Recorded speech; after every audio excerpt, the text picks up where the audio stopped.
لله رب العالمين صلى الله وسلم على محمد وآله وصحبه وسلم. Assalamu alaikum wa rahmatullahi wa barakatuh. My dear respected brothers and sisters, so inshallah we were taking a new chapter from the work of our scholar and elder, Sheikh Salih bin Fawzan al-Fawzan, may Allah preserve him, from his book Al-Mulakhas Al-Fiqhi, which is summary of Islamic jurisprudence. The Shaykh, he said, lending something for a use, which is called al-ariyah. So he said, the faqih, may Allah have mercy on all of them, define al-ariyah as a permission for benefiting from an article whose use is permissible. And then the borrowed article remains until it is returned to its owner. So this is basically what al-ariyah is. For example, someone asks you for a book that you have so that they can benefit from it. So they borrowed that book from you and they benefited from it and then they return it back to you. This is called al-ariyah. The aforesaid definition excludes whatever is impermissible to use. So the Shaykh is very precise here. He's saying this excludes whatever is impermissible to be used. So if there is something impermissible to be used, then it is not permissible to lend it to somebody. For example, something that you don't own, something that is not yours. So it is not permissible to lend something that you don't own. Or something that is haram. The Shaykh said, for such a thing is naturally prohibited to be lent. It also excludes any object that cannot be used without being consumed, such as food and drink. Lending objects for use is legal according to the Quran, the Sunnah, the prophetic tradition, and juristic consensus. Allah exalted be He states in the Quran that He damns those who withhold simple assistance. So those who are condemned in the Quran, وَيَمْنَعُونَ الْمَاعُونَ, and withhold simple assistance. And simple assistance will be like a little salt, little water, something like that, which is very simple. It doesn't take very much to give. The verse refers to those who withhold the different wares and article that people use and lend each other. Like, for example, back home, you find that the neighbors, they run out of salt. They go to their neighbor, say, can I have a pinch of salt? I run out of salt. Something like that. Or someone wants like a liter of water, something like that. It's okay. Those who abstain from lending such object to people in dire need of them are dispraised in the above mentioned verse that proves the obligation of lending as maintained by Shaykh al-Islam Ibn Taymiyyah rahimahullah ta'ala, provided the owner of the needed object is well-to-do. طيب. Now, this is a very important matter that the Shaykh mentioned about Shaykh al-Islam Ibn Taymiyyah rahimahullah. He mentioned that it is permissible to lend something to someone or to give it as long as the person is well-to-do, means he is wealthy. In other words, if he's poor, he needs it himself. He needs it himself. How is he going to lend something that he needs it himself? It is stated in the Sunnah that the Prophet ﷺ borrowed a horse from Abu Talha and also borrowed shields from Safwan ibn Umayyah. Lending something to someone who badly needs, it is regarded as an act of obedience to Allah. Yes, absolutely. Like someone, for example, a student of knowledge, he's doing a research. He doesn't have the money to buy that particular book that you have, and that book is expensive. So if you lend it for the sake of Allah subhanahu wa ta'ala, Allah will reward you for doing that. For which the lender will be greatly rewarded by Allah. This is because it falls under the general meaning of mutual assistance, and cooperation in righteousness and piety. As Allah said in the Quran, وَتَعَاوَنُوا عَلَى الْبِرِّ وَالتَّقْوَى وَلَا تَعَاوَنُوا عَلى الْإِثْمِ وَالْعُدْوَانِ. So it falls under that principle in this ayah. وَتَعَاوَنُوا عَلى الْبِرِّ وَالتَّقْوَى, and cooperate with one another upon al-birr, righteousness and piety, and do not cooperate upon sin and transgression. The Shaykh said there are 4 conditions for the validity of lending. So there are shurut. And the ulama, they say لا يتم الحكم حتى تجتمع فيه الشروط وتنتفي عنه الموانع. That the ruling cannot be fulfilled until all the conditions are met and all the barriers are removed. All the barriers are removed. So the Shaykh is going to mention the conditions. The first one, the legal competence of the lender to lend. What he means by legal competence means that this person who is lending, he is not a child. He is not a child, a minor, like a child who has not reached puberty yet. So he doesn't have that legal competence.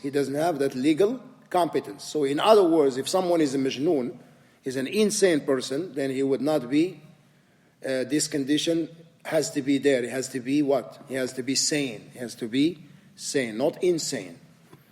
As lending is a kind of donation which is invalid to be done by a minor, a child who has not reached puberty, an insane person, someone who doesn't have his aql, or a foolish and a weak-minded one. Number 2, the legal competence of the borrower to be lent. He must be legally competent to accept the terms of the agreement to give the lent article back. So now, not only the person who gives, the person who takes also. The person who takes. So the one who lends, he has to be legally competent, and the person who takes, who borrowed, he has to be legally competent. Number 3, the permissibility of using the lent object. For example, it is impermissible for a Muslim to lend a Muslim slave to a disbeliever. So it is not permissible to do that. Similarly, it is impermissible to lend a hunting tool to one in the state of ihram. So it is not permissible to lend him something that is haram, because at that particular time he cannot hunt. He cannot hunt while he is in a state of ihram, but he can fish, but he cannot hunt. طيب. The Shaykh said, it is impermissible to lend a hunting tool to one in a state of ihram, ritual consecration during Hajj or Umrah. Allah exalted be He says, but do not cooperate in sin and aggression. وَلَا تَعَاوَنُوا عَلَى الْإِثْمِ وَالْعُدْوَانِ. Surah Al-Ma'idah. Number 4, the lent article must remain as it is after use, not to be consumed as mentioned. The Shaykh said, the loaner can retrieve the lent object whenever he wishes, unless it results in causing harm to the borrower. Like, for example, if the one who lent something needed it, and it's not going to cause any harm to the one who borrowed it, then he could take it back. He has the right to take it back. As for example, when a person lends something that causes damage to the borrower, if it is reclaimed by the loaner while it is being used. To illustrate, if someone lends another a ship to carry his goods, he cannot reclaim it as long as it is in the sea. So how is he going to reclaim something? It's in the sea. Another example is that if someone permits another to use his wall to support his wood on, the owner may not reclaim his wall as long as the wood is on it. The borrower must preserve the loan more than he preserves his own money, so as to give it back to its owner undamaged.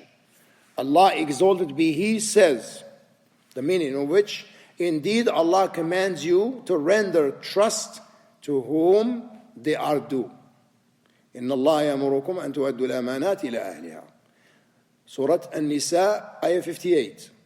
This verse proves the obligation of rendering back trusts, including loans, safe to their owners. Safe. In other words, if they are damaged, then you have to pay back the damages. Moreover, the Prophet ﷺ said, the hand, referring to man, has to give back what it had taken by means of borrowing, stealing, etc. He ﷺ said, render trust to him who entrusted you with.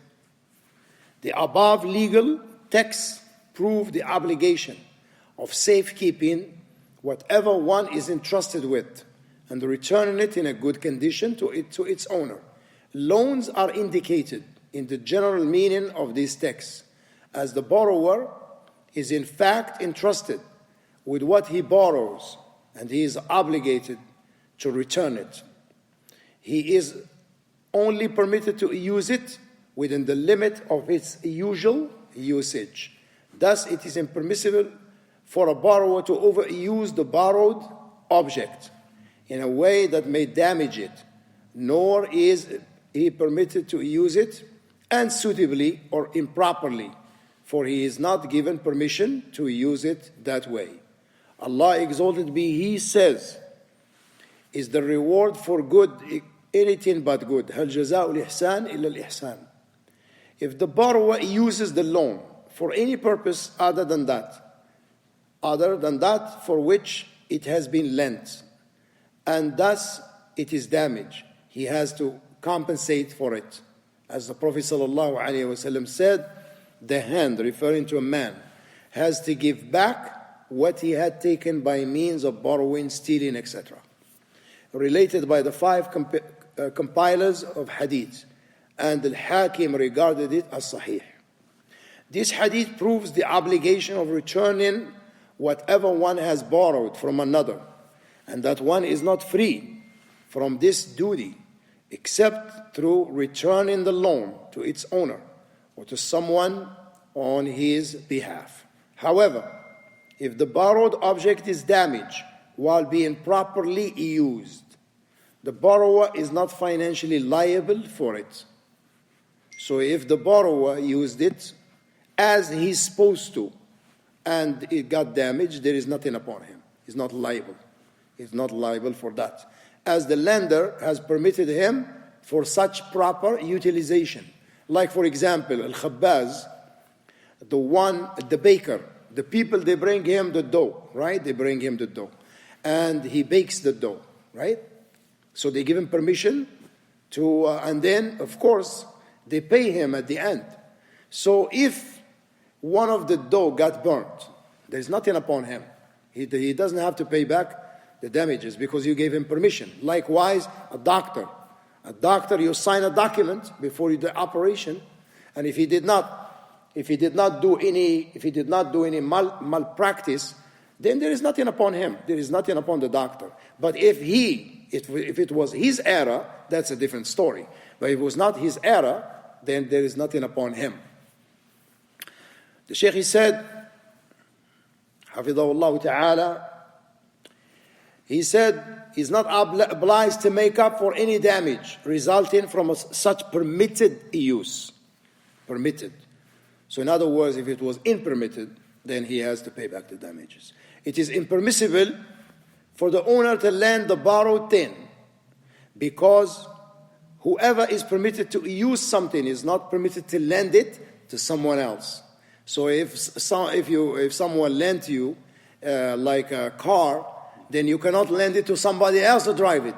No, for this will subject it even to be more damage, and this is very true. Scholars disagree on the obligation of the borrower's liability for the damage of the loan due to misuse. Some scholars maintain that it is obligatory for the borrower to make up for the damaged loan, whether he has used it properly or not. They base their opinion on the general meaning of the following hadith. The hand has, means that the man has to give back what he had taken by means of borrowing, etc. This implies, for example, when the borrowed beast dies, the borrowed garment is burnt, or the borrowed object is stolen. However, some scholars are of the opinion that a borrower is not financially liable for the loan, so long as he has not transgressed in its utilization. He is liable for it only when he misuses it. Perhaps this is the most likely opinion, as the borrower gets the loan with the permission of its owner, so it is regarded as a trust kept by him. The borrower has to safeguard the loan, care for it, and return it to its owner as soon as he achieves the purpose of borrowing it. He should by no means be negligent in using it or exposing it to damage. This is because the loan is regarded as a trust kept by the borrower, and its owner is supposed to have done good to him. Allah exalted be He says, "Hal jaza'ul ihsan ila al-ihsan," is the reward for good anything but good. So this is the end of this chapter. We ask Allah subhanahu wa ta'ala to grant us all al-ilm al-nafi' wal-amal al-salih, walhamdulillahi rabbil alameen, wa sallallahu wa sallam ala Muhammadin wa alihi wa sahbihi wa sallim.